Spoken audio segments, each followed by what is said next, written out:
ඒක නාඩු හාල්තිය අපේ නාඩු නෑ එතන මට ගෙන හරි පුදීසි කනවා හින්දීසි කනවා නාඩු ටික මේ දැන් මේ බාස්කට් එකේ එකක් තිබුණා අරන් ගියා එක්කෙනෙක් කිලෝ 10යි එහෙම නාඩු ආගේ නේද මාත් ආවේ ඈ මාත් ආවේ නාඩු හාල් කිනේ නාඩු ඔව් අනේ එන හාල් තියෙන ඔක්කොම හාල් දෙන්න දැන් ගෙනාව හතරක් පහ ඒක තමයි නාඩු දෙන්නේ තමුණලන්ගේ හරි පුදීසි කනවා හින්දීසි කනවා ඒක නයි අනිවාර්යෙන් දෙන්න දැන් බිලක් දාලා මේ පිළිල් එකේ තුන හතරක් ගේන්න බෑනේ එකපාර. ඔව් අන්න ඒකනේ ගේන්න බෑනේ. ඕ හොඳ නෑ බර වැඩි දාන්න. සීනි විදියගෙන ආවා.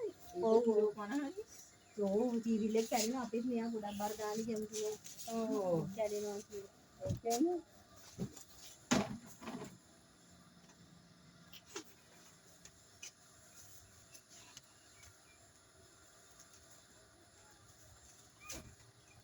මෙතෙන්ට ඇවිල්ලා කන්න ඕනේ හාල්